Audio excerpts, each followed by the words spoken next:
ठंड में railway station पर सब्जी कचौड़ी बेचने वाली गरीब बहू। माँ जी, दूध और पानी बहुत अच्छी तरीके से उबल चुका है। अब आप मुझे अपनी ये कुटी हुई इलायची दे दीजिए। और अंतिमा, तुमने कद्दूकस में ये अदरक अच्छी तरीके से घिस ली है तो लाओ, मैं इसे भी चाय में डाल दूं ताकि चाय मसालेदार बने। हाँ भाभी, लगभग मैंने 5 से 6 अदरक की गांठ को कद्दूकस कर लिया है। लीजिए, अब आप इसे चाय की पतीली में डाल दीजिए। तभी गरिमा का बेटा गरिमा के पास आकर, मम्मी भूख लगी है, सुबह का नाश्ता दो ना। हाँ बेटा, चाय पकने दो, उसके बाद मैं तुम्हें चाय ब्रेड खाने को दूंगी। माँ, आप हर दिन सिर्फ चाय ब्रेड खाने को देती हो नाश्ते में, कभी तो आप मेरे लिए पराठे सब्जी जैसी चीज बनाया करो ना। अच्छा, बना दूंगी, आज चाय ब्रेड खा लो। दूसरी तरफ घर के बाहर जहां ठंडी ठंडी हवा चल रही है और कोहरा गिर रहा है, वहां गरिमा का पति हैंडपंप के पास दातून कर रहा है। अरे बाप रे, कितनी भयानक ठंड पड़ रही है। आज तो रेलवे स्टेशन पर मेरी गर्मा गर्म मसाले वाली चाय बहुत बिकेगी। अब दातून करके शेखर घर के अंदर जाता है जहां गरिमा केतली में ढेर सारी चाय भर रही होती है। गरिमा, तुमने सारी चाय केतली में भर दी? चलो अच्छा है। वैसे आज का मौसम बहुत बर्फीला है, चारों तरफ कोहरा है। रेलवे स्टेशन पर तो आज हमारी चाय बहुत बिकने वाली है। हाँ, भगवान की दया से बिक ही जाए। 2 पैसे आएंगे तो घर का राशन ले आऊंगी, घर में राशन बिल्कुल खत्म है। इसके बाद गरिमा तवे पर सरसों के तेल में ब्रेड सेकती है और 4 से 5 कप में चाय छानकर अपने परिवार वालों को देती है। अरे बहू, रोज रोज सुबह के नाश्ते में ये चाय ब्रेड खाया नहीं जाता। अरे कभी कभी तो ताजी सब्जियां और गर्मा गर्म फुल्का खाने का मन करता है। अरे, आप अपनी सोच रहे हैं? आप जरा ये देखिए कि हमारी बहू 7 महीने की गर्भवती है और वो ये सब खा रही है। हम उस बेचारी को कभी पौष्टिक आहार खाने को नहीं देते। पता नहीं बच्चा पेट में स्वस्थ होगा भी कि नहीं। माँ जी, आप मेरी चिंता मत कीजिए। मैं जो खाती हूँ वो खुशी से खाती हूँ और खुशी से खाया गया आहार शरीर को जरूर लगता है। भाभी, ये आपका बड़प्पन है जो आप कम चीजों में भी खुशियाँ ढूंढ लेती हो। लेकिन हमारे लिए तो ये बदकिस्मती की बात है कि हम अपनी गर्भवती भाभी को कुछ अच्छा नहीं खिला पा रहे हैं। अब एक साथ सारा परिवार चाय ब्रेड खाता है। उसके बाद शेखर अपनी गर्दन में चाय की केतली टांगकर हाथों में डिस्पोजल का बंडल लेकर रेलवे स्टेशन की तरफ निकल जाता है। रेलवे स्टेशन पर काफी ठंडी हवा और कोहरा गिर रहा होता है। चाय ले लो, चाय ले लो, गर्मा गर्म चाय ले लो भैया, आपके लिए गर्मा गर्म चाय ले लो। अरे ठंड तो बहुत ज्यादा लग रही है, एक काम कीजिए, गर्मा गर्म चाय छानी दीजिए। अब शेखर गर्मा गर्म चाय डिस्पोजल में निकालकर अमित के हाथ में देता है। लीजिए भैया, आपकी चाय। भैया, कितने रुपए हुए? जी, बस 20 रुपए हुए। अब शेखर अपनी चाय की केतली लेकर रेल के अंदर घुसता है। लीजिए गर्मा गर्म चाय लीजिए, चाय भैया, आपके लिए गर्मा गर्म चाय छान दूं? देखिए ना बाहर कितनी ठंड पड़ रही है। ठीक है भैया, मेरे और मेरी पत्नी के लिए गर्मा गर्म 2 कप चाय छान दो।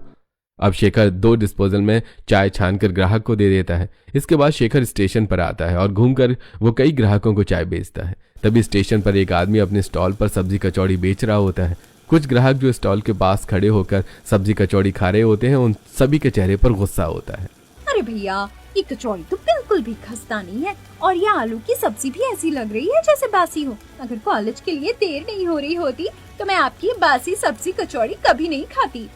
सच में, अगर मैं भी जल्दबाजी में घर से भूखे पेट न निकलता तो मैं तुम्हारे स्टॉल की एक घटिया सब्जी कचौड़ी बिल्कुल नहीं खाता। तुमने इस कचौड़ी को डालडा में बनाया जो मुंह में चिपक रहा है। अरे मैं तो तुम्हें 1 रुपया नहीं दूंगा इस सब्जी कचौड़ी के। अरे आप लोग कैसी बातें कर रहे हैं? ये कचौड़ी भी खस्ता है और मैं इसे रिफाइंड में बनाता हूँ, डालडा में नहीं। और ये आलू की सब्जी भी ताजे आलू की उबाल कर बनाई है मैंने। तभी सामने से शेखर अपनी चाय की केतली लेकर आता है। चाय गर्मा गर्म चाय पी लो, चाय गर्मा गर्म चाय पी लो। अब गर्मा गर्म चाय की खुशबू सुनकर आसपास के लोग, अरे भैया रुको, आप मुझे 1 कप गर्मा गर्म चाय पिला दो। ये सब्जी कचौड़ी खाकर तो मेरा मुंह ही खराब हो। हाँ बेटा, 1 कप चाय मेरे लिए भी लगा दो। अच्छा होता ठंड में 1 कप चाय ही पी लेता। अब सभी ग्राहक सब्जी कचौड़ी के स्टॉल से हटकर शेखर के पास आकर चाय की मांग करने लगते हैं। शेखर भी फटाफट चाय छानकर सभी ग्राहकों को देने लगता है। लेकिन ये बात स्टॉल पर सब्जी कचौड़ी बेचने वाले गौरव को पसंद नहीं आती और ग्राहकों के जाते ही शेखर के साथ गौरव हाथापाई करने लगता है। वो उसके सिर पर डंडे से मारता है और उसके सारे पैसे छीन लेता है। रेलवे स्टेशन पर खड़े यात्री ये सारा तमाशा देख रहे होते हैं। क्या जरूरत थी तुझे मेरे ग्राहकों के पास अपनी ये चाय की केतली लेकर आने की? तेरी वजह से मेरे सारे ग्राहक उठकर तेरे पास आ गए। भाई साहब, इसमें मेरी क्या गलती है? मैं तो बस अपना काम कर रहा था। मुझे छोड़ दीजिए, मेरे पास तो इलाज करने के भी पैसे नहीं है। अच्छा है, तो फिर इसी दशा में अपने घर में बैठे रहना। अब शेखर जख्मी हालत में ठंड में ठिठुरता हुआ अपनी चाय की केतली लेकर घर आता है। घर के सदस्य जो शेखर के इंतजार में भूखे पेट घर में बैठे हुए थे। मम्मी मम्मी, पापा के सिर से तो खून आ रहा है। अब अपने पति के सिर पर जख्म देखकर गर्भवती गरिमा भागकर अपने पति के पास आती है। पीछे से माँ और बहन भी घबराते हुए उसके पास आती हैं। अरे ये क्या हो गया? आपके सिर पर ये चोट कैसे आई आपके सिर पर? भैया क्या हुआ आपके साथ? बोलना बेटा, क्या हुआ? ये तेरे सिर पर चोट कैसे आई? किसने मारा तुझे? किसी गाड़ी वाले ने ठोक दिया क्या? कंधे से चाय की केतली उतारते हुए शेखर। माँ, रेलवे स्टेशन पर एक आदमी ने मुझे बुरी तरीके से मारा क्योंकि उसकी सब्जी कचौड़ी से ज्यादा लोग मेरी चाय को पसंद कर रहे थे, और तो और उसने मेरे दिन भर की सारी कमाई भी छीन ली। ये सुनकर गरिमा की आंखों से आंसू गिरने लगते हैं। हे भगवान, कीड़े पड़े ऐसे जालिम लोगों के ऊपर जो गरीबों के साथ इतना अत्याचार करते हैं। भगवान भी ना ऐसे ऐसे जालिम लोगों को देखकर अपनी आंखें बंद कर लेते हैं, और अत्याचार सिर्फ गरीबों को और निर्दोष लोगों को ही सहना पड़ता है। अरे बेटा, तूने किसी से मदद क्यों नहीं मांगी? माँ, सब वहां पर खड़े होकर तमाशा देख रहे थे। मेरे बेटे ने सुबह से कुछ खाया भी नहीं होगा। बहू जाओ, थोड़ा चाय बना लो और तवे पर कुछ ब्रेड सेक देना।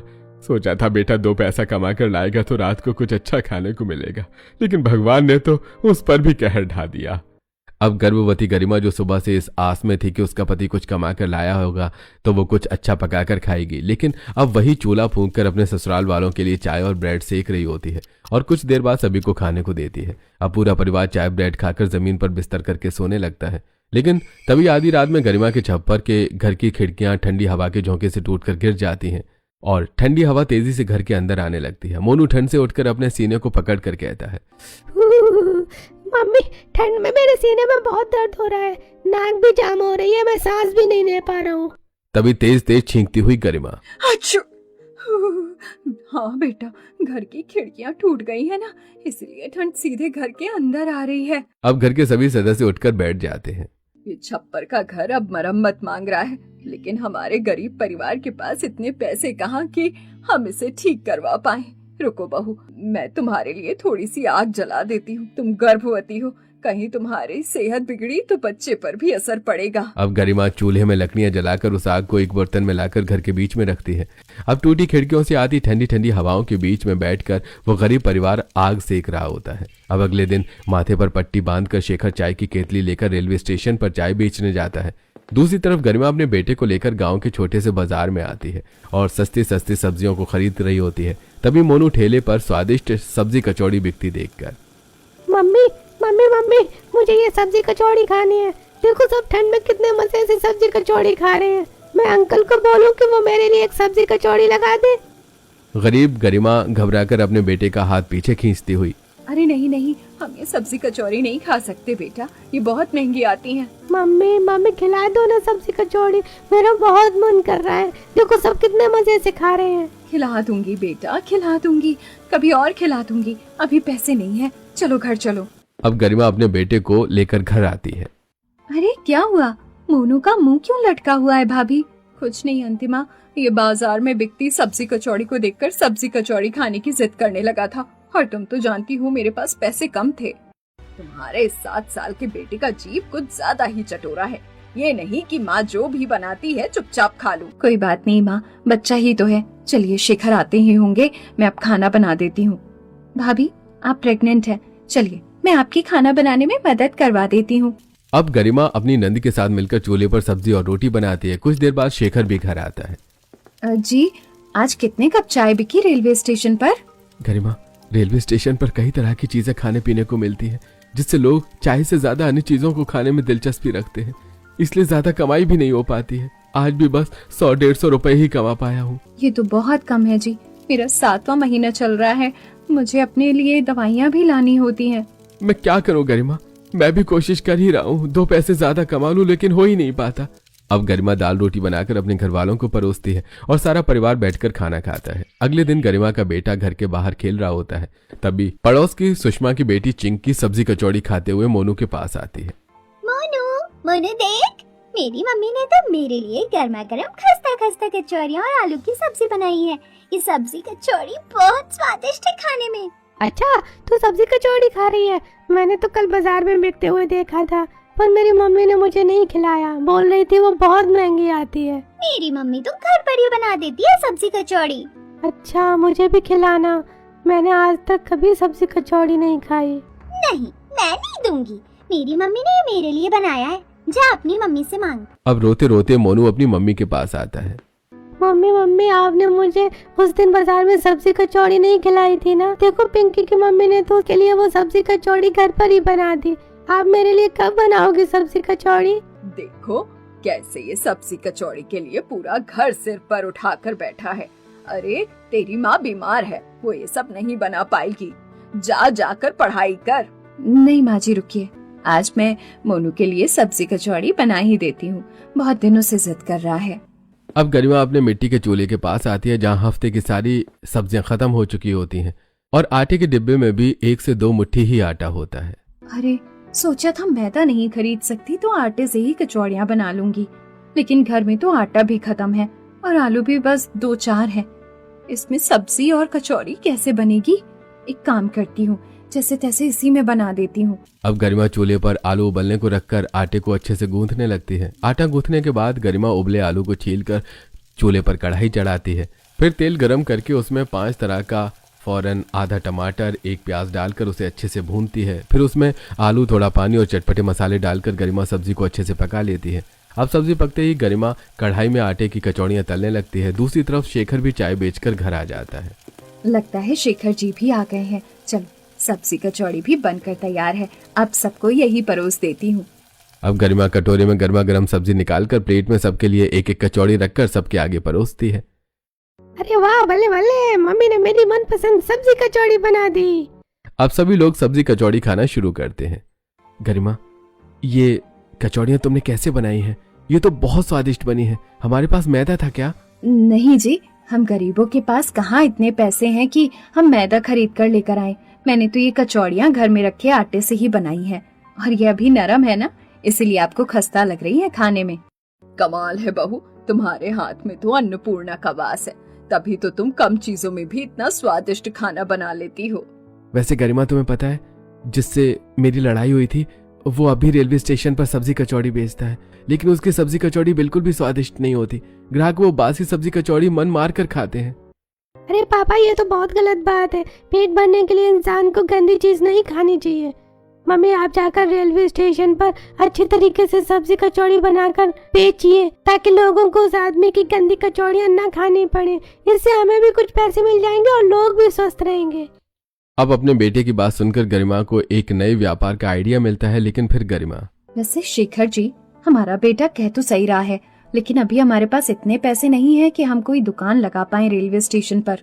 तभी पड़ोस की सुमित्रा गरिमा के घर पर दस्तक देती है। अरे गरिमा, क्या बनाया है तुमने? इतनी ठंड में बहुत अच्छी खुशबू आ रही मोहल्ले में। अरे सुमित्रा बहन, कुछ नहीं, बस थोड़ी सी सब्जी कचौड़ी बनाई थी। क्या कहा? सब्जी कचौड़ी? अरे ये तो मुझे बहुत पसंद है, अगर थोड़ा सा भी है तो मुझे भी दे दो ना। अब गरिमा अपने हिस्से की सब्जी कचौड़ी सुमित्रा के हाथ में देती है। ये लो सुमित्रा बहन, ये तुम खा लेना।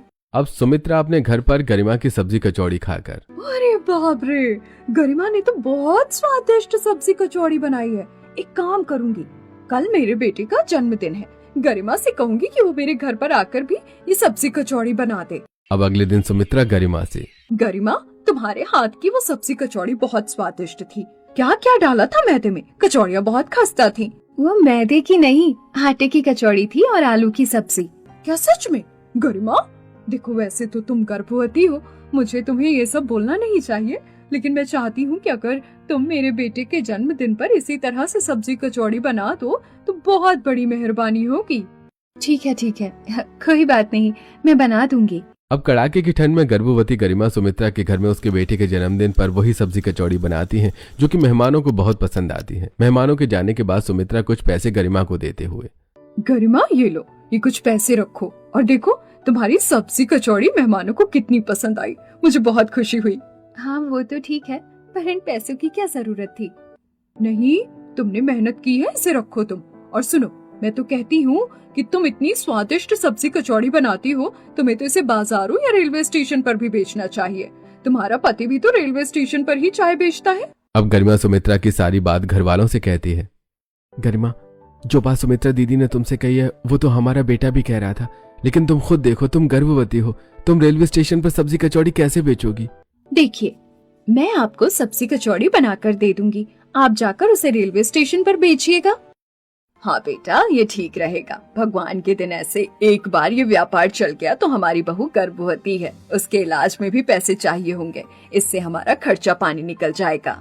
हाँ भाभी, मैं तो कहती हूँ चलिए लोकल ट्रेन पकड़कर गांव से शहर चलते हैं, क्योंकि गांव में अच्छे बाजार भी नहीं है। ठीक है, फिर ये लो मेरी आज की कमाई, ये 300 से 400 रुपए हैं, जितना सामान आप आई ले लेना। जी मेरे पास कुछ पैसे हैं, मैं वो सब मिलाकर थोड़ा बहुत सामान ले आऊंगी। अब अगले दिन सुबह ठंड में गरिमा लोकल ट्रेन पकड़कर अपनी नंद के साथ शहर के बाजार में आती है। वहां से मैदा, रिफाइंड, कलौंजी, धनिया, कस्तूरी मेथी और फिर मंडी से 7-8 किलो आलू की बोरी खरीदती है।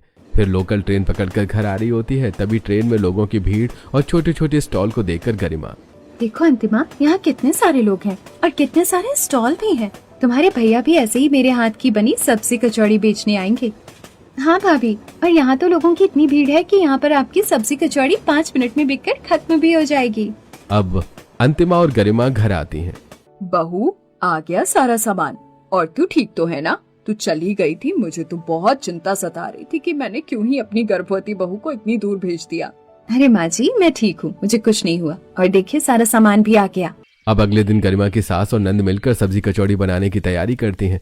अंतिमा आलू को उबालकर छीनने लगती है। सरोजनी एक बर्तन में टमाटर, प्याज, लहसुन काट रही होती है। दूसरी तरफ गरिमा मैदे में ढेर सारा रिफाइंड, कलौंजी, मोटा धनिया, कस्तूरी मेथी, अजवाइन डालकर उसे अच्छे से गूंथ रही होती है। माँ जी, खस्ता कचौरी बनाने के लिए मैदा तो गूंथ लिया है, अब इसे थोड़ी देर बाद आलू भरकर तलना है। अब गरिमा कढ़ाई में तेल डालती है। तेल हल्का गर्म होते ही गरिमा उसमें कई तरह के फौरन टमाटर, मिर्ची और कुछ मसाले डालकर उसे अच्छे से भून लेती है और फिर उसके बाद ढेर सारा आलू डालकर उसे अच्छे से पकाने लगती है।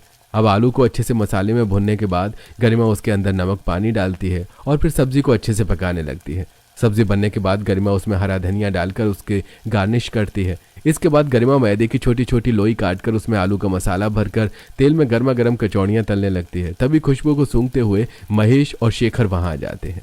अरे गरिमा, तुम्हारी सब्जी कचौड़ी में से तो बहुत अच्छी खुशबू आ रही है। देखना, हमारी बहू की यह सब्जी कचौड़ी रेलवे स्टेशन पर बहुत बिकेगी। अब सब्जी कचौड़ी बनने के बाद कड़कड़ाती ठंड में शेखर सिर पर सब्जियों का ड्रम और हाथों में कचौड़ियों की पन्नी लेकर रेलवे स्टेशन पर आता है। आइए आइए, गर्मा गर्म चटपटी खस्ता सब्जी कचौड़ी खाइए। मैडम, आपके लिए लगा दूं 1 प्लेट सब्जी कचौड़ी, आपका बेटा भी रो रहा है भूख से। हाँ मम्मी, मुझे दो ये सब्जी कचौड़ी खरीद कर। ठीक है भैया, आप लगा दो 1 प्लेट सब्जी कचौड़ी। अब शेखर डिस्पोजल कटोरी में 2 कचौड़ी फोड़कर ड्रम से उसमें सब्जी डालता है। लीजिए मैडम, आपकी सब्जी कचौड़ी। अब सुनीता का बेटा जैसी वो सब्जी कचौड़ी खाता है वो उसे मुंह से उगलने लगता है। जी मम्मी, ये सब्जी कचौड़ी तो ठंडी है। अरे ये क्या भैया, आपने ठंड में ठंडी सब्जी कचौड़ी दी है मेरे बेटे को? जाओ, मैं इसके पैसे नहीं दूंगी। गलती हो गई, मैं हाथ जोड़कर माफी मांगता हूँ। दरअसल ये सब्जी कचौड़ी मैं घर से ही बनाकर लेकर आया हूँ और मेरा घर बहुत दूर है। लगता है ठंड की वजह से ये सब्जी कचौड़ी रास्ते में ही ठंडी हो गई। अब शेखर की ठंडी सब्जी कचौड़ी कोई नहीं खरीदता और वो निराश होकर घर आ जाता है। घर के सदस्य इस आस में बैठे होते हैं कि शेखर ने बहुत पैसे कमाए होंगे। अजी, आ गए आप? अच्छा ये बताओ, लोगों को मेरी सब्जी कचौड़ी कैसी लगी? उन्हें पसंद तो आया ना? अरे बहुत बिकी होगी भाभी, बताओ ना भैया, आप चुप क्यों हो? पापा, थोड़ी सी सब्जी कचौड़ी बची है तो मुझे दो ना। क्या हुआ जी, आप चुप क्यों हैं? और आपके चेहरे पर ये उदासी कैसी? गरिमा, तुम्हारी ये सब्जी कचौड़ी किसी ने नहीं खरीदी क्योंकि हमारी स्वादिष्ट सब्जी कचौड़ियाँ घर से रेलवे स्टेशन तक जाते जाते ही ठंडी हो गई और फिर ठंडी सब्जी कचौड़ी किसी को पसंद नहीं आई। यह सुनकर घर के सभी सदस्य सुन्न पड़ जाते हैं। उनके चेहरे पर मायूसी छा जाती है। तभी गर्भवती गरिमा, सुनिए जी, अब तो एक ही रास्ता है कि मैं आपके साथ चलकर रेलवे स्टेशन पर ये सब्जी कचौड़ी बनाकर बेचूं। इससे सब्जी कचौड़ी गर्म भी रहेगी और खुशबू से लोग आकर्षित भी होंगे। गरिमा, तुम प्रेग्नेंट हो, ऐसी हालत में तुम रेलवे स्टेशन पर सब्जी कचौड़ी कैसे बेचोगी? अगर तुम्हें कुछ हो गया तो? क्या होगा मुझे? आप एक काम करिए ना, जहाँ मैं अपनी सब्जी कचौड़ी बनाकर बेचूंगी वहीं आप अपनी चाय भी बेचना। इससे हम दोनों साथ भी रहेंगे और आप मेरा ख्याल भी रख लेंगे। ठीक है, हम साथ चलेंगे। एक काम करता हूँ, अपने किसी दोस्त से 4-5 किलो का सिलेंडर और एक चूल्हा मांग लेता हूँ। अच्छी कमाई हुई तो अपना खुद का सिलेंडर खरीद लूंगा। अब कड़कड़ाती ठंड में शेखर अपने दोस्त से 5 किलो का सिलेंडर और एक चूल्हा मांग कर घर लाता है।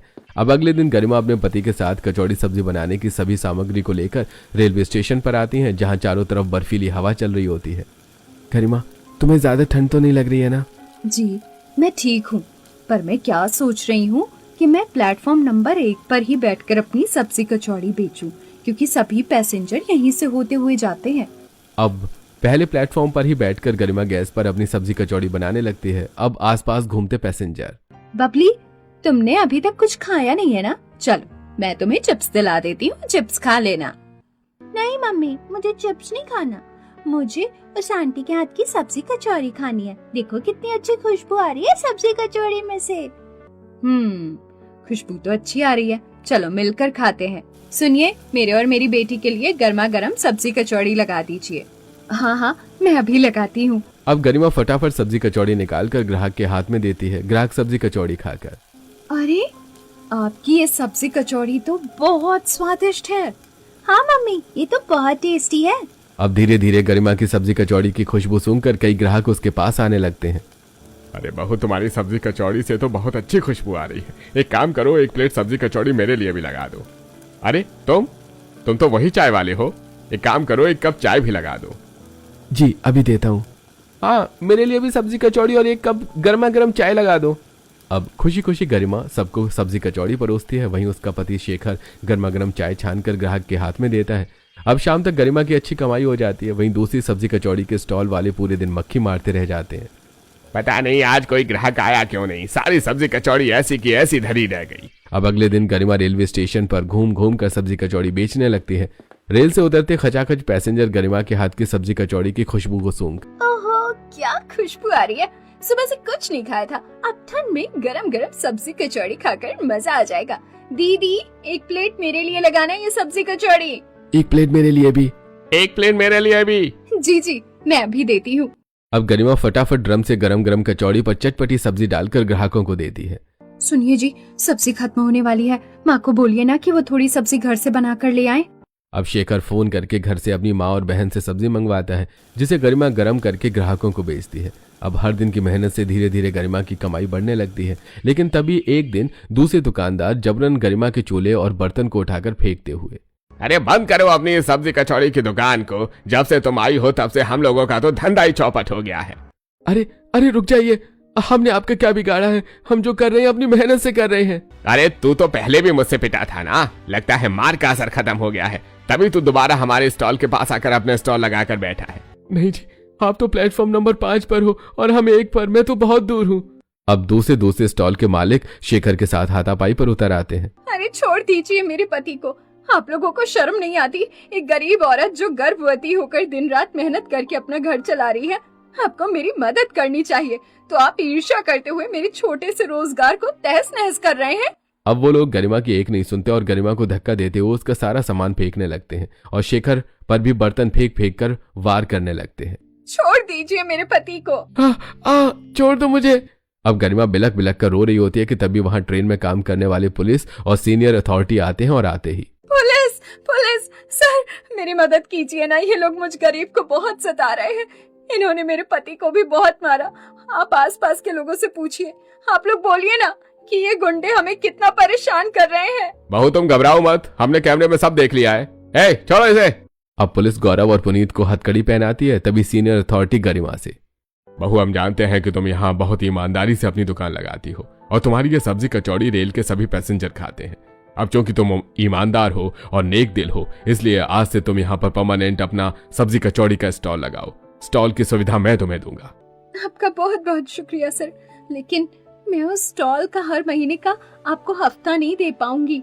मैं बहुत गरीब हूँ, मेरे पास अपना पक्का मकान भी नहीं है, फिर मैं प्रेग्नेंट भी हूँ। अरे हमें कोई पैसा नहीं चाहिए बहू, ये स्टॉल मैंने तुम्हें अपनी तरफ से दिया है, तुम निश्चिंत होकर अपना व्यापार करो। अब इस दिन के बाद से गरिमा रेलवे स्टेशन पर निडर होकर अपनी सब्जी कचौड़ी का व्यापार करने लगती है और उसी आमदनी से कुछ महीनों में गरिमा अपना खुद का घर ले लेती है। वो अपने ससुराल वालों के साथ मिलकर खुशहाल जिंदगी बिताने लगती है।